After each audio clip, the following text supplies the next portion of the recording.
I'm Maureen Reedy, the President and CEO of the Paley Center for Media, and it is my great pleasure to welcome you all to this very special Paley Dialogue, a conversation with Ken Lowe, moderated by David Westin.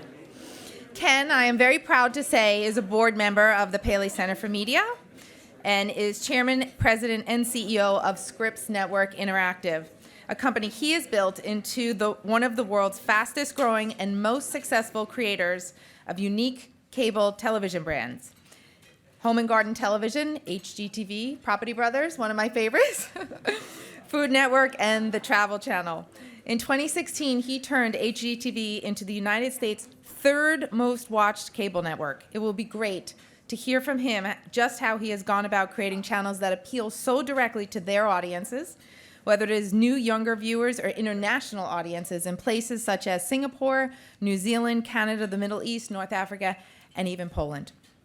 We'll hear about Ken's vision for the future of television and mobile TV, as well as his strategy, how he thinks about innovation, what he's investing in, and what he sees as the biggest challenges and opportunities facing our industry. We're also thrilled to have moderating today with us David Westin. David anchors, as many of you know, Bloomberg Television's morning program, Bloomberg Daybreak, every weekday from 7 to 10 a.m. He was president of ABC News for 13 years and oversaw the network's global coverage, including the 2008 economic crisis, the wars in Afghanistan and Iraq, the 9/11 attacks, and their aftermath. David was also president of the ABC Television Network and general counsel of its parent company, Cap Cities ABC. Now, just quickly, before I turn the program over to today's panelists, I just want to say how especially thrilled I am to have with us some of our trustees here in the audience. Gus Hauser, NBA Commissioner Emeritus David Stern, and Jeff Sands, as well as former board member Scott Kernett, who is here with us as well. Thank you all so much for your tremendous support today and as always. We're also delighted to have so many Media Council members here with us in attention. I'd like to give a special welcome to all of our new members that are here with us today. We are truly thrilled to have you be a part of this special community. To McKinsey, our long-term and official knowledge partner, we thank you for supporting this event and all of our Paley Dialogue series. Now, before we begin, I'd like to tell you briefly about some exciting programs that we have coming up this year. You'll find at your seats our schedule, and you will definitely want to mark your calendars. We have some really exciting special programs. Next month, on April 25th, we'll have Dennis Crowley, co-founder and executive chair of Foursquare, with Jeff Gluck, its CEO. On May 8th, we'll have a Paley Impact program on local news with speakers including NBC News and MSNBC chairman Andy Lack and Facebook's Campbell Brown. Also in May, on the 23rd, this one's going to be, we'll have the former U.S. Secretary of Homeland Security, Michael Chertoff, joining us to talk about the latest in cybersecurity. On June 8th, we'll have a conversation with Cesar Conde, chairman of NBC Universal International Group, and NBC Universal Telemundo Enterprises, also a Paley board member. On June 28th, we'll be heading to Silicon Valley for a very special series, Beyond Hollywood, Entertainment in a Digital Age. It'll be hosted by our board member, Devin Wenig, who is president and CEO of eBay. Tina Brown is joining, as well as some board members, John Martin, chairman and CEO of Turner, and Josh Sapin, president and CEO of AMC Networks, as two of our featured guests. This series is in development, but it's going to be one that you'll want to make the trip for. On July 11th, we will continue our Best of series with our inaugural Best of Cannes. That'll be hosted with our board member, John Miller, partner at Advanced Capital, and our LA Board of Governor, Michael Kasson, the chairman and CEO of Media League, as well as others. On September 7th, we'll have Mike Hopkins, CEO of Hulu, with us, who's also a board of governor out in LA. And then on October 3rd, we'll have Shari Redstone in conversation with John Miller. December 7th, we'll close out the year with Michael Kasson, focusing on predicting trends for 2018. Now, in addition to our New York programs, we also host Paley Dialogues out in LA. And for those of you that are Media Council members, just remember that your membership benefits extend to both coasts. And just quick mention that next month, on April 25th, we'll have Casey Bloys, the head of programming for HBO, in conversation with Issa Rae, creator and star of Insecure. Now, for those of you who are guests today and not yet members, I invite you to join this very special Media Council community so you can attend more of these very special programs, events, and more. Now to today's program. This event is streaming live on YouTube on the Paley Center channel, and it will be archived there. If you're tweeting, the hashtag on Twitter is PaleyMC. And now it is my pleasure, and I'm thrilled to turn it over to our esteemed moderator, David Westin. Maureen, thanks first of all for having us. It's really good to be here. And thank you all for joining. It's nice to see so many old friends, none of whom can ask questions at the end. I know you, and I won't call on any of you. So Ken, you and I have known each other for more years than perhaps we'd like to admit. More, yes. Going back all to good. television station. All good, though. But the thing that, in preparing a little bit for this, the thing that jumped out at me more than anything else is I understand it, from 2011 to 2016, you went from the number 10 cable channel to the number 2 cable channel, which is a pretty remarkable track record, particularly in this environment right now. How'd you do it?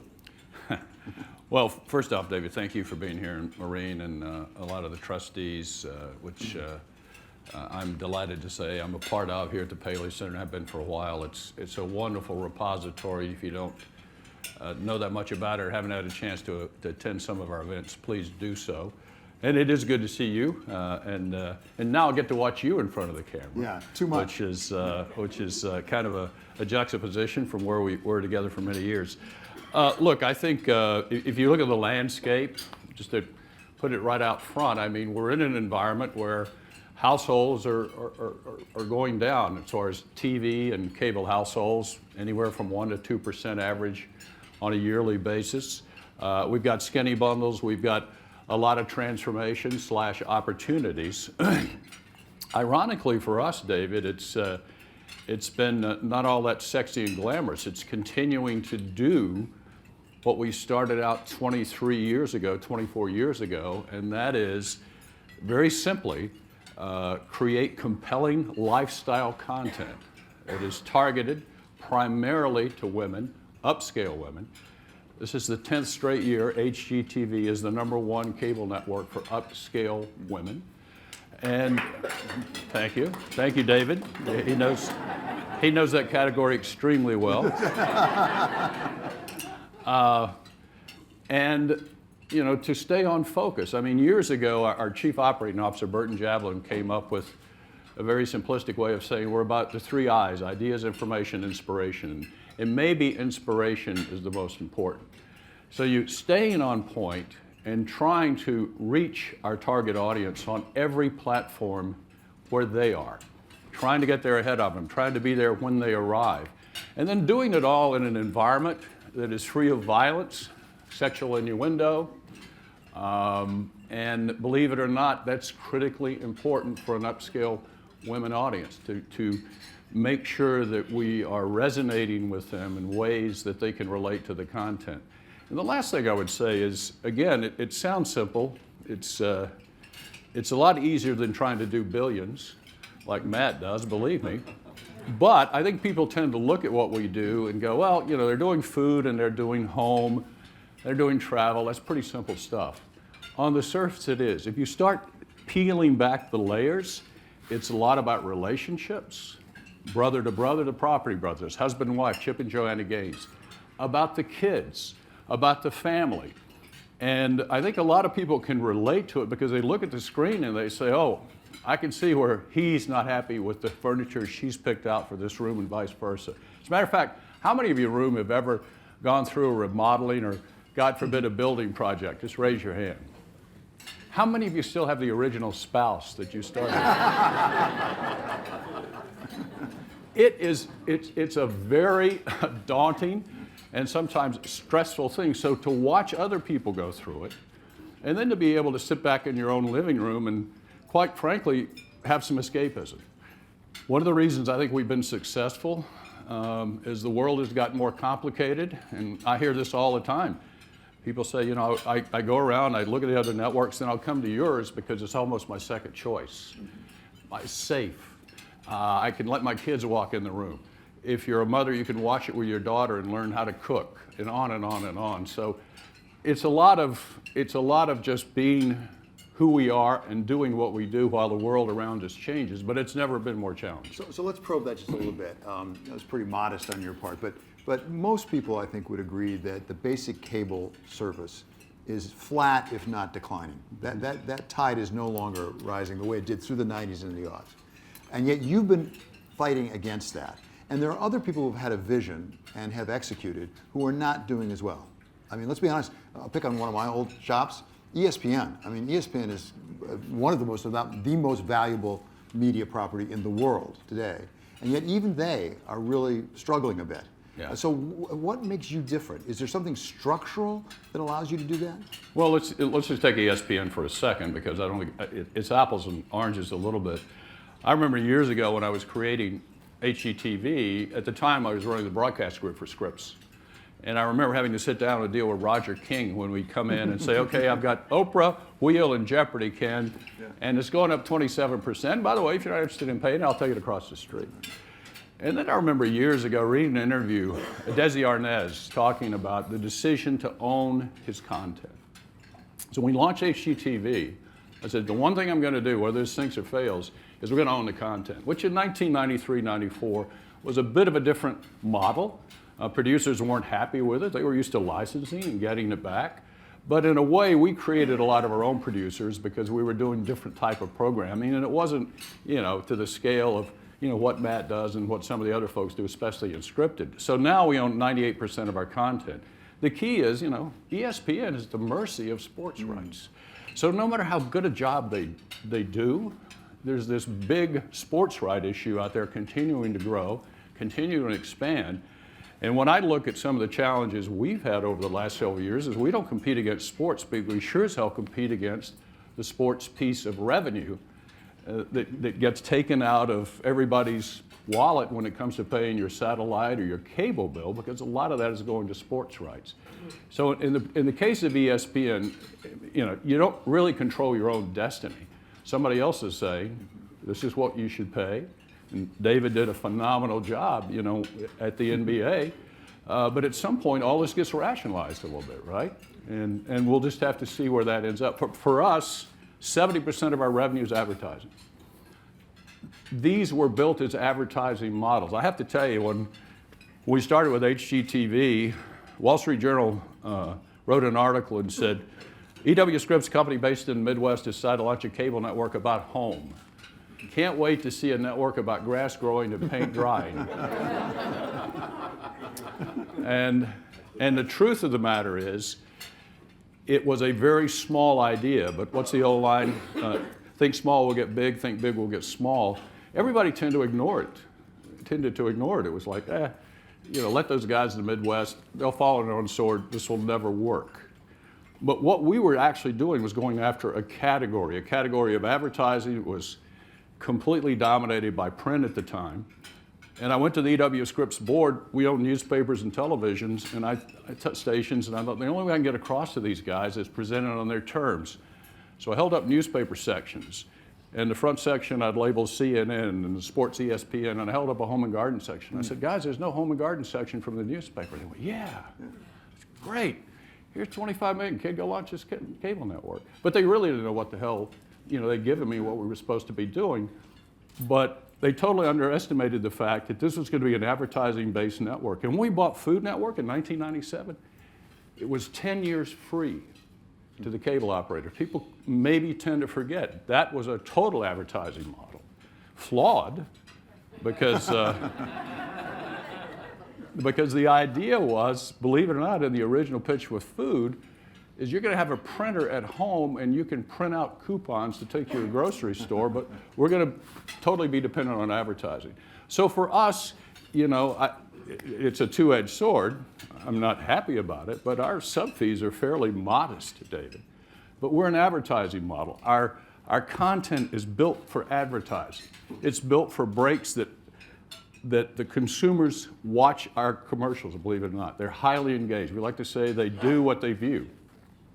We just did a study with Nielsen that came out 2 weeks ago, and it showed that people who watch lifestyle content tend to have 2 to 3 times the propensity to buy products that they see. So I don't know if you know this, but 93% of our viewing is live in a C3 window. It's second only to news and sports. People turn it on, leave it on, and they don't find the commercials intrusive because a lot of the commercials have information they may be interested in. If you're remodeling a kitchen, a Kohler sink spot comes up, I might be interested in that. So I think a lot of our success is the model has come to us in many ways because we haven't been so dependent on sub fees that it's really jacked up our P&L sheet. Well, it's a very successful model without doubt, but put together two things that could be in tension with each other. One is advertising based, as you said. Normally in an advertising based business, you want as many eyeballs as you can conceivably get. You get paid basically for every eyeball you get, right? True. On the other hand, traditionally, edgy has gone for the big eyeballs. I mean, you don't have zombies, right? I have a few as friends. You don't have you don't have methamphetamine dealers, and yet not that I know of. But a Breaking Bad or a Walking Dead will shoot the lights out. Absolutely. And does that actually put a limit on the upward side for you, that you can't have a huge audience for what you're doing? No. As a matter of fact, and to Josh and all my friends who do scripted, I mean, if you look at the same chart on where scripted has gone over the last few years, it's just exploded. Now, part of that's been Netflix and everybody else, Amazon is now into it. But in our particular category, billions. Yeah, billions. In our particular category, not the case. You know, lifestyle, it comes and goes. We always have competition, but we haven't had as much competition in that area as some of the other cable networks have. So I don't want to say we've been kind of unto ourselves in that, but that's benefited us. So Scripps has made at least a couple of major transitions during the history of the company, from newspapers into television stations, and now very successfully into cable. If you just take the whole company through its history, the business right now is going through another transition. And I'll just simplify by saying mobile video. Okay, digital mobile video. How are you going about that transition? Because that's a different thing from what anybody's done before. It's a great question. You know, just to tag along to your last question, though, as far as let's take Walking Dead or any of these, you know, would I love to have this massive hit? Probably. But again, the way our networks were built, a zillion years ago, I worked in radio. And as we saw FM come along and we began to look at these dedicated formats, you know, I was a top 40 guy. We played everything like WABC. And then album rock came along and AC came along. And it was like, oh, you only hear these songs on this station. HGTV was built for one show to the next show to the next show to the next show. That's why we have long viewing periods. That's why there's not these high expectations where you have this huge hit. We would take it. But that's really not how our people put shows together. So when you come to the brand, when you come to the home brand, you get home programming 24/7. You get food programming. So there's an expectation that you never get a shock, you never get surprised. It's always on brand. And then you take the audience and you move them around a little bit. You know, some of our highest shows, we'll do a 1.5, 2 rating. But the good news is our lower ranked shows, it's not like this big separation. So we continually, I think the one thing that we've learned, David, in the past 2 years especially, is for a while we were our own syndication business. We would use our own shows and reruns in different day parts. Now we're doing like 4,000 hours a year. The reason I showed that tape is we're constantly producing. Because now people are watching longer, they're expecting newer episodes, fresher episodes. And you know, in some of these home shows, it takes 9 months to complete it. You may start in the first half hour and you go, oh, this place is a dump. And then at the end of the half hour, it's, oh, this is great, and that's what I want my contractor to do. I'm not real popular with a lot of builders around the country. So it takes a while, but the point is, in the meantime, we're constantly shooting not only fresh episodes, but to your question, what we've now found is what technology has allowed us to do is to be more topical and more day to day.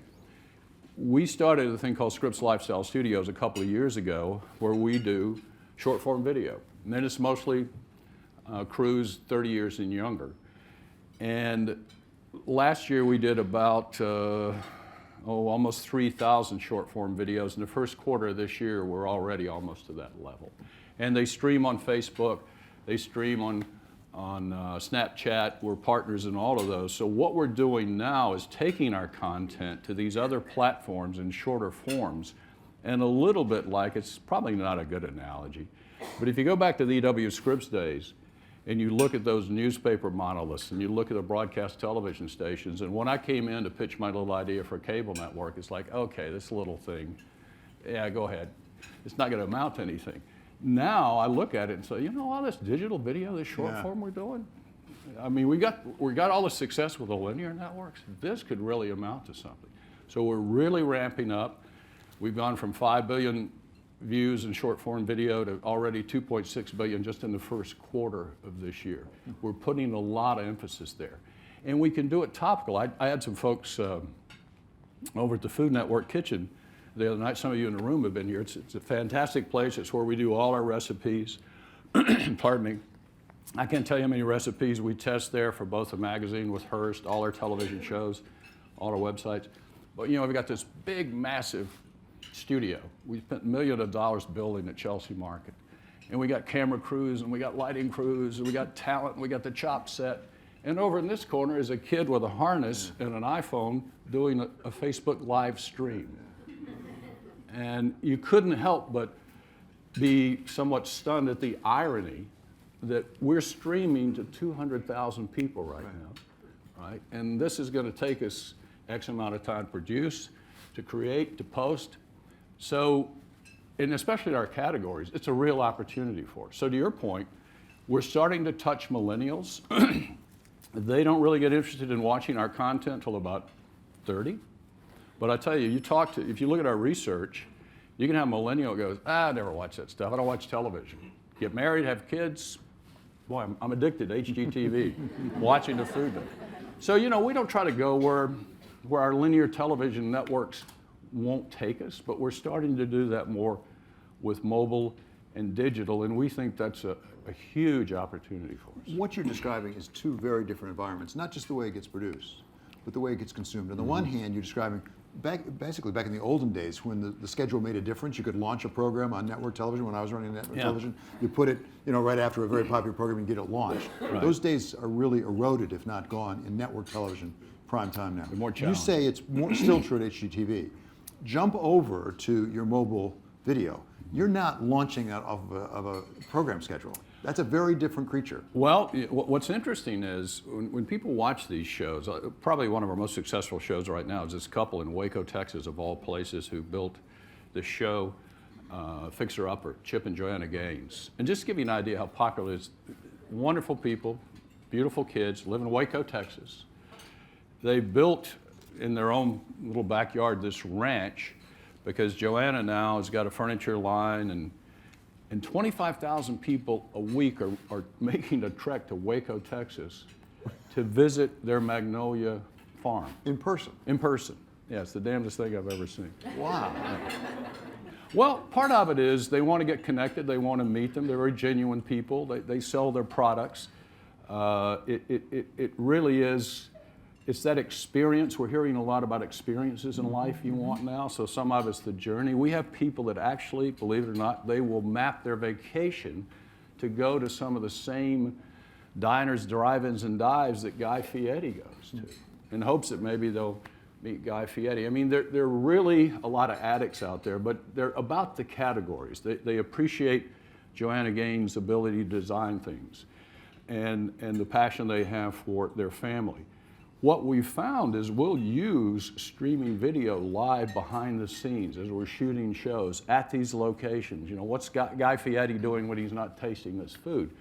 So in a way, it acts as promotion, because what we'll say is, by the way, if you want to see this episode, it'll air such and such. But the truth of the matter is the majority of that video content mobile, it's like I say, that's appetizer stuff. If you want a full meal, you sit down with HGTV or Food because you have the time, the 30 minutes it takes to watch it. If you're going to watch 60 seconds, if you're going to watch 2 minutes, it's pretty much there and gone. Can it provide promotion opportunities? Yeah, we've got research that shows we can promote mobile video to linear, but it's tough. But are people coming to your mobile video because you're promoting it on linear, or are they coming to it individually?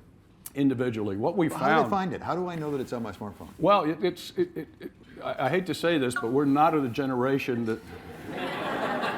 We're not? No. It's amazing. I mean, we'll put something up. For example, I go back to the Food Network. The things that's really popular in food are called hands and pans. and that is you never see the talent. All you do is you see, and by the way, it has to be shot vertically for Snapchat. You'll see the hands creating, and there was these chocolate Easter eggs, and boom, and the chef standing there in the Food Network jacket, 26 years old. We found her on the YouTube channel. The camera person, I think she was 25. And the impact of social media and how quickly people said, hey, you got to see this. Nothing to do with us. It's just something that's compelling. It's there. They want to see it. They'll find it. No amount of promotion can do anything. And that's the thing about social and digital. It's so hard sometimes for folks on the linear side to understand, because they go, how are we going to promote it? How are they going to find it if we do this?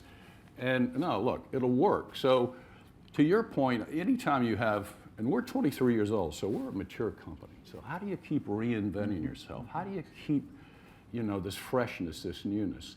And sometimes you can't do it internally, David. You and I were talking, and we're products of the generation of broadcasters and newspapers and radio folks.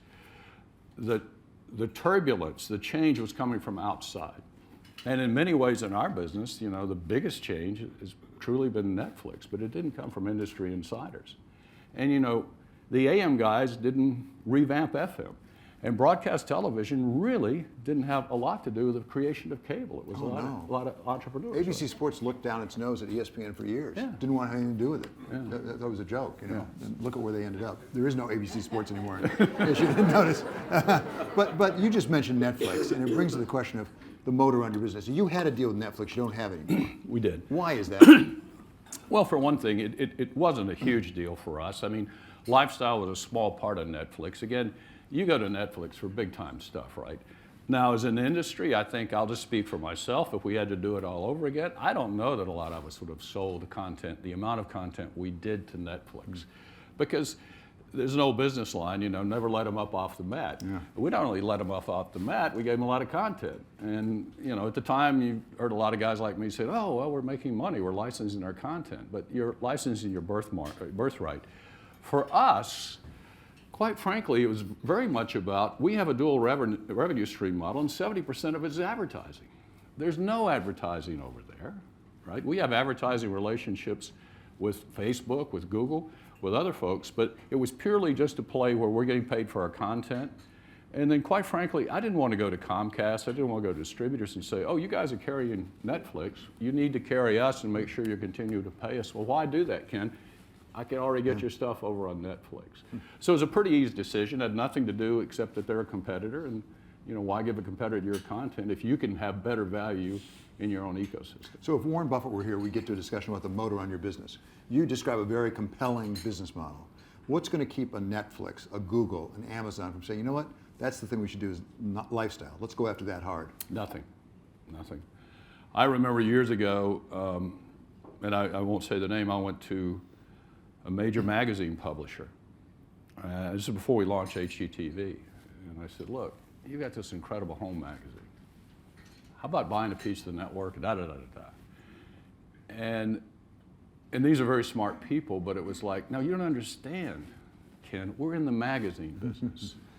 And I said, no, you don't understand. You're in the home business. You're in a category business, and people are going to want video. There's nothing we can do about competition. As a matter of fact, anybody in our industry that thinks, you got a lock on this stuff, nuts. What you have to do is you got to get up every morning and you got to say, okay, we got to win the Super Bowl again this year. We got the right players. We're doing the right things. And in competition, if we don't, we'll eat our lunch. That's why we have to get into digital video. That's why we have to get into experiences. We give away 5 homes a year. The biggest is HGTV Dream Home. This year it had 130 million entries. Wow. All online. By the way, we capture the consumer information. Can you enter more than once? Yeah, you can. So, Okay. those aren't unique. It's not unduplicated, yeah. But you can only enter a minimum number of times. And Matt is... Yeah, 150,000 of them are. He's entering in different names now. Which is some of the female names are interesting too, but that's but let's say unique, it's still, 80, 90 million. Wow. But my point is, when we do these, we do 5 of them a year. We're building one right now in Scottsdale, Arizona. Part of it is people in those communities come see them, but also it's our biggest profit center. Because while we don't do embedded product placement in any of our shows, and this was kind of Ken's rule from day one, and that is, we got to be very careful, because when you start, this is our old background, Yep. when you start mixing editorial with advertorial, it's a slippery slope. So we just make the breaks more important. But with the dream homes, you can go online, you go on mobile devices, and as you tour, it pops up that this kitchen sink's from Kohler, and the vehicle in the front yard is from GMC. Well, they pay for that, and then you have to put a certain amount of advertising. So when you talk about the Googles and the competition, what we're trying to do is bore deeper, do more things. South Beach Food and Wine Festival we do each year on the beach in South Beach. 50,000 people come to mingle with our chefs. Who would have thought people want to come and see chefs and see people cook? It's those kinds of things that I think you have to think beyond linear TV. You can't just think, we don't think of ourselves as linear TV. We think of ourselves as brands. And how many different ways can we touch consumers? I never want to get in the print business, the magazine business, did it in newspapers. But the Hearst guys are great partners. They've got magazines. We have one of the most successful food magazines right now with them, and we have one of the most successful home magazines with them. So as many touch points as you can, David. You have to be relentless, and you just can't take anything for granted. Having said that, we'll face more competition because we're successful. And it's amazing now how many people go, well, if those guys can do it, Ken Lowe can do it, anybody can do it. So let's go get them. And look, our industry is, if one thing, we love to cannibalize on the creative. If something's good, 10's better, right? So we always expect competition, but I think you just have to keep working very hard at being everywhere that the consumer is going to go in the home, in the food, and the travel category. So you're competing for eyeballs, for viewers, for attention. You're also competing for advertising dollars. As you've said repeatedly, that's really important to you. Critically. When you move over into the mobile video world, you have a couple companies called Google and Facebook who have a lock on an awful lot of that business. Is there any prospect that can be reduced? Because otherwise you've got all the rest of you fighting over almost scraps off the table. Yeah, look, I think it's a great question. We ask ourselves that all the time. What are we really doing here? Can we climb this mountain? But you just saw in the past 2 weeks, the environment is critically important. Algorithms can't necessarily always tell you where you want your commercial, your advertisement placed, and I certainly don't want it next to here, next to here. That's why we work so hard on the environment. It's a safe environment because we really believe long-term advertising, as we get more data, we will, as we get more direct-to-home, being able to target advertising like we've heard for a long time, this is all coming. Then the importance is, what's the quality of the message? How is my brand presented in association with that message? So I think the Googles of the world, the Facebooks, look, it's kind of like saying, we're never going to get in the pipe business with Comcast. What we want to do is use their technology, use their partnerships, and say, look, we can help you in all of these areas in home, food, and travel. We're not trying to get into scripted. Let us work together. When Snapchat launched, Food Network is the food delivery on their Discover channel. We have a great relationship with Facebook. Have a great relationship with Amazon. You can go on Amazon and their voice activation and ask for a recipe. It comes right out of the food library. You can ask for different things on Amazon and you can buy products you see on HGTV. That's a partnership, or food or whatever. That's a partnership that we've been working on. So, what's the old line? Keep your enemies close, and that's what we're trying to do. But I tell you, it's a challenge. It's a challenge. So, I hope we have time for a few questions here, but a couple more areas if I could. Sure. One is international. Because historically you've been pretty much domestic, but you've moved international, and then you made a pretty substantial acquisition over in Poland. How's that going, TVN? TVN's going great. 60 seconds on international. For the longest time, I thought, this is not really our area. We don't want to go out and build all these outposts and put money internationally. We just want to be these domestic brands. So we started selling our content. We were pretty much a syndicator. We would sell our content, and we're pretty successful. I might sell it to David at Discovery in certain countries he's in, and on and on and on. And we made the decision a few years ago that, you know what, our brands are resonating. What we really want is a global food network. We really want a global HGTV.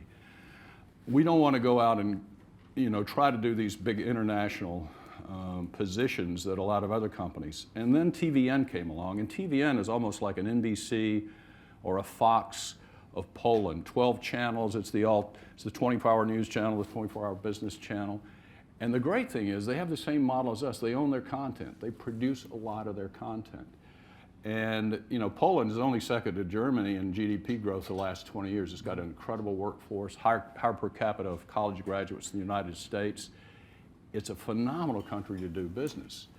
So we decided to buy this to make it a hub, if you will, David, where we do production in Europe. And we were kind of looking at London, where we're very comfortable with our partnership with BBC and UK TV. But we said, you know, Poland, we got this production facility.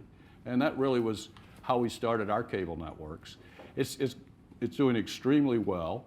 We just launched HGTV Poland in January to 4 times the ratings we projected, and it's sold out for the entire year. Wow.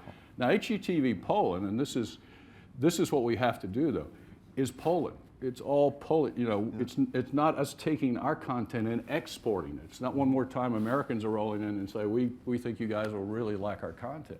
This is about Poland. And the same with the Food Network. As we have expanded it, and we're now in 125 countries, it's about Food Network. We bought the Asian Food Network and started molding that into this. So what we want eventually is wherever you travel in the globe, there'll be a food network, but it won't look like the one here. There'll be a home network. It won't look like the one here. It'll look like it belongs in that country. Same with travel. So TVN is really a base of operations. And we can do production there. We do digital production because there's no voiceover. So we do digital production there, about 1/3 of the cost here, hands in hands. And we just put different graphics depending on the language. But that sounds like there are going to be more TVNs somewhere else around the world, whether in Asia or somewhere else. You know, I doubt it, because these things are, you know, acquisitions are tough. and most times they don't work. This one has worked out pretty well. We've integrated it into the company. No, we don't have big aspirations there. We said to shareholders when we did it, look, this is something we see as an opportunistic. A lot of shareholders are scratching their head. They're now pleased with it. But no, I think this gives us, you know, we've got a great partner in Australia. We've got a great partner in other parts of the country. And we just announced a deal with ProSieben in Germany.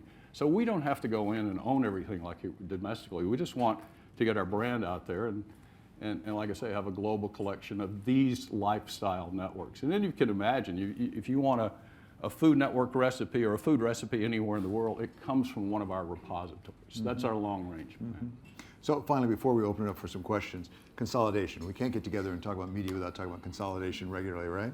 So we had Comcast buy NBCU. We now have AT&T likely buying Time Warner. Yeah. Is this the first of a new raft of this sort of consolidation, and particularly distribution buying content? Yeah, it's a great question, David. I mean, you've got some people in the room who are much better experts about this particular question than me, especially investment people. It's hard not to see it continue a bit. And I mean, if you look at the AT&T Time Warner model, if you're a Time Warner shareholder, this does give you, you know, let's say 25% of the marketplace on linear TV. It does give you some protection.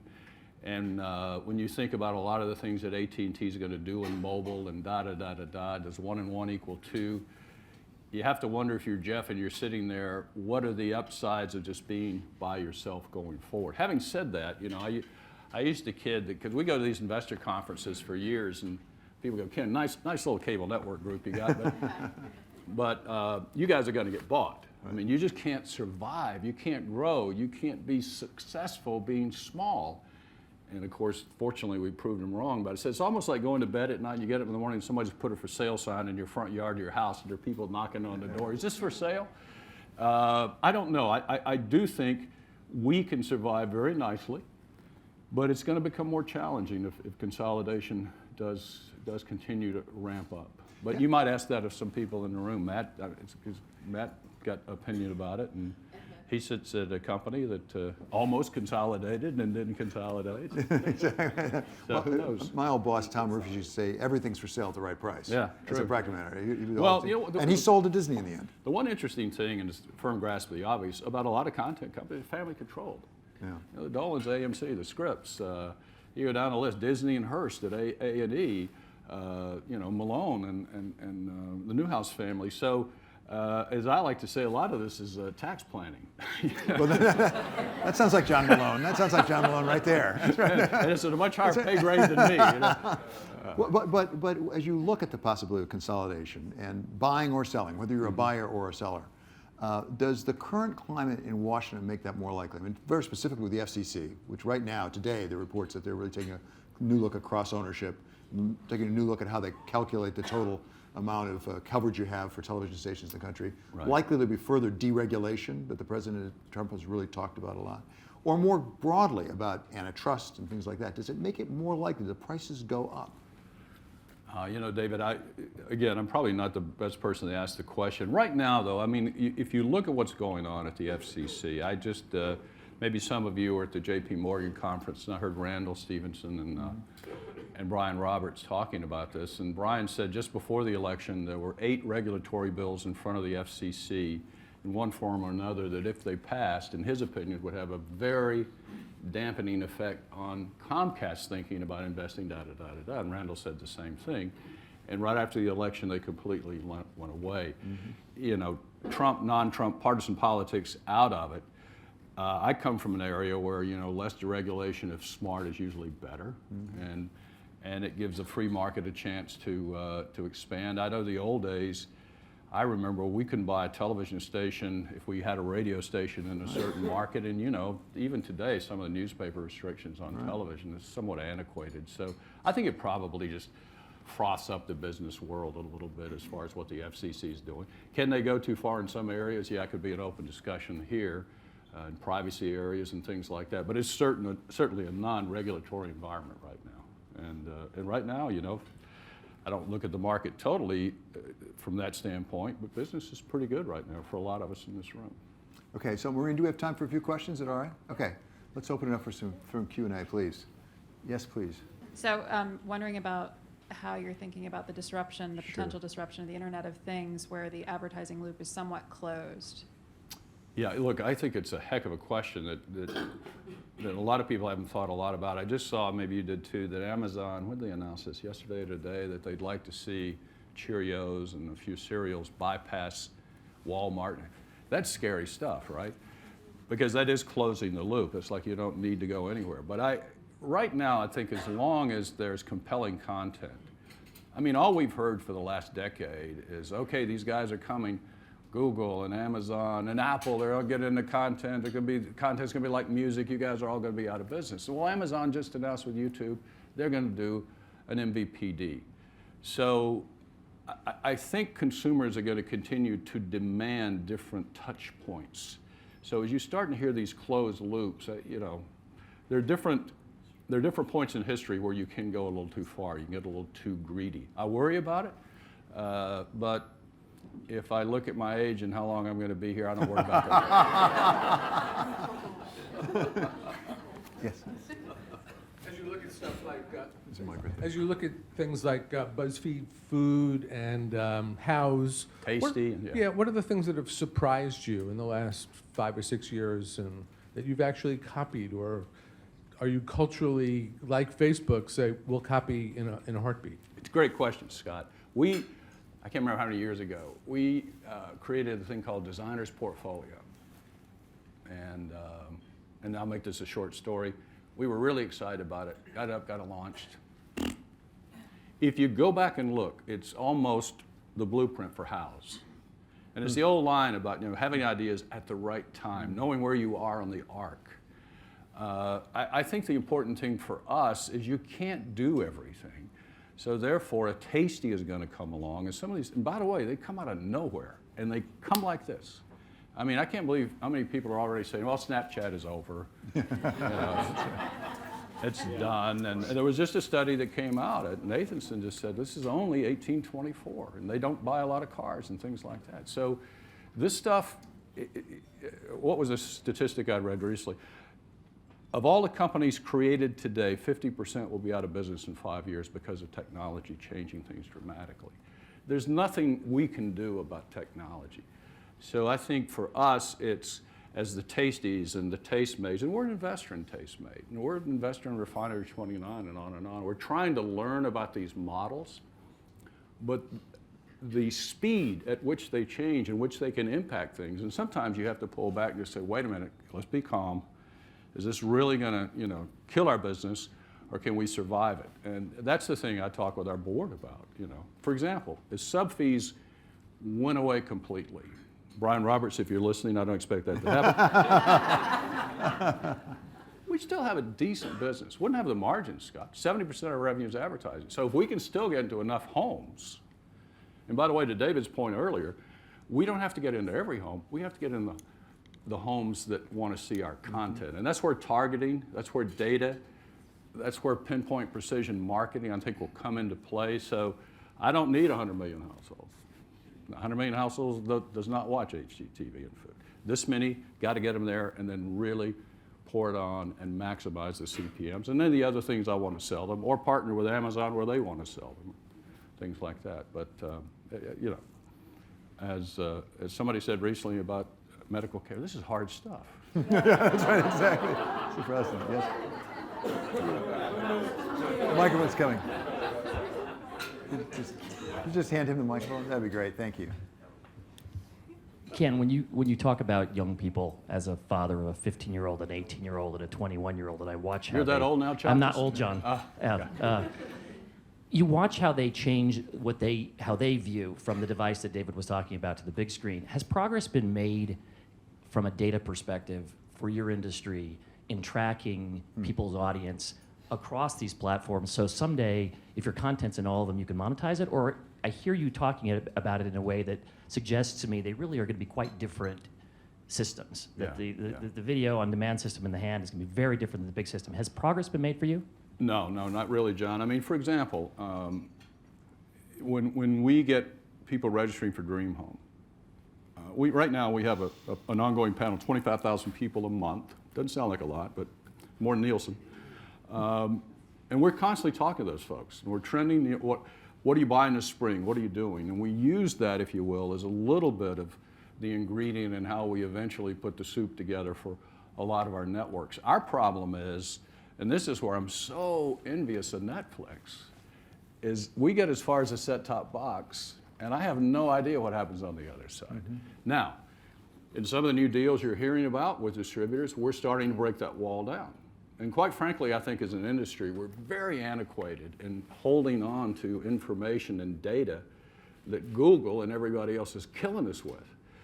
It's a holy grail for us because I guarantee you I can show anybody how well we're doing in certain households and and influence buying decisions. But the short answer is no.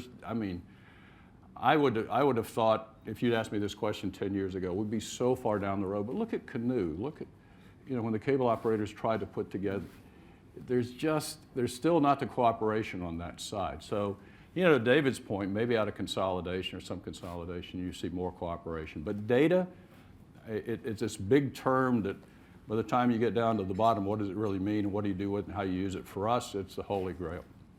But no, we're nowhere near. By the way, I want to do a quick shout out because Please. The Dean of the School of Media and Journalism, University of North Carolina, Yes. my alma mater, Susan King is here King. today. Professor King. where is? Yes. I told her I was so pleased that she's here, and she said, I was in town for another board meeting. She said, oh, by the way, Ken, there's some parking tickets you never paid at the university. Anyway, glad you're here, Susan. Go Heels, Hey, Ken. you're right. Yeah. Betty Cohen. Yeah, of course, I know there's a period of time, and probably still the case, where you were not just known for being category experts, but talent choosers, and even you were almost becoming like the agents. You were taking pieces of, if you created a life for a chef, and then they got into books and cookware and all that other stuff. And I'm thinking now, as you mentioned, identifying YouTube talent, there's some of your up and coming potential competitors could actually benefit from being taken into your fold? And because one thing all these YouTube people and multi-channel, all those digital channels don't have is the ability to actually explode across all the different businesses that you're in. To what degree is the identifying, nurturing, and monetization of talent still a priority for you, and possibly a competitive advantage around some of your up-and-coming competitors? Betty, great question. What's just interesting observation for the room, and I guess whoever's listening online. The one thing we found, we've got a lot of scars and bruises over the years of trying to develop talent, or taking, let's just say, a really star chef and making him or her a talent. And as you know, it doesn't always work. It's like, David, when you put somebody in front of a camera, either it works or it doesn't. You know what we found is people with teaching backgrounds and or the want to teach, to impart information, are much more successful in our categories than quote unquote talent. So if they want to impart information, and I'm not saying that, Susan, just because you're in the room, if you think about corporate world, information is power, right? You're not getting this information. You get this information, then you're going to get hired. I mean, talent generally, you can tell. I know, I started looking at resumes and it was like, what the hell is it? It's the connection of imparting information, wanting to teach, wanting to tell, and by the way, being able to do it. To say, you know how to miter a corner crown molding, it's one thing, you read it on a book, you go online, read it on Amazon, you see a guy, it's another thing to have an actual live person talking about it. And then also bring to life the experience of that. And I'm just speaking in our categories. That's critically important. It really helps once you start getting that then they become mentors to other talent. You know, we'll bring a talent in now. Years ago, we brought in Rachel Ray, and the next thing you know, Bobby Flay and Giada and all these people say, okay, here's what you got to do. And she listened. She was a good student. Some other people go, hey, you know, I'm not who I am. So that's critically important. The other thing is, believe it or not, a lot of the talent are not just going to sign for bigger bucks, which in Hollywood, as Matt knows, sometimes that's the case. You know, you got this much for this series, we'll give you 5 times as much if you come over here. Because there are other things. They have a line of furniture, they have a restaurant. They know they're better in this environment than just shooting a show for a Netflix and not having any rub off. So having said all of that, yeah, we in some ways we've created our own problem because it's now a boutique business. We'll go sometimes now and find we just happened, a 16-year-old girl, phenomenal, YouTube, doing food. Called her up, checked her out. She said, by the way, you should talk to my agent. So Betty, it's you know, look, it's like, if you can create a video in your kitchen and stream it, you can become a star. A lot of these YouTube talent don't want to talk to us because they've got their own little niche. It's generally younger, and it turns over pretty quickly. But talent for us is key because, again, there's something about when people watch and they know that this person knows what they're talking about, then there's a tendency to trust them. You know, in the old days, if we just got a great looking anchor and put them on set and they could read, we could get away with it. Oh, sorry. I don't know what you're talking about. No, David and I were kidding about this because it used to be that these anchors, in these local markets, you know, they would think, okay, I need this much, but no, you don't. We'll get another anchor in. It's different. Okay, the record should reflect that ABC News, when I was there, that was not true. You could not just take Ted Koppel and say, sorry, we'll get another Ted Koppel. No, I said local. No, you did say local, that's right, but I never disparaged local, of course. Okay, we got time for 1 or 2 more questions. Anybody else? Oh, right here, David Stern, please. Oh, Lord. Also a chef, you know. Now we're getting to the hard ones. It's the other end of the microphone, David. I have a very important question. That high-end woman's show, Fixer Upper, Yeah. with Chip and Joe having their own bed and breakfast and their own bakery, and Joe rumored to be making her own cosmetics line, doesn't that make you a little nervous?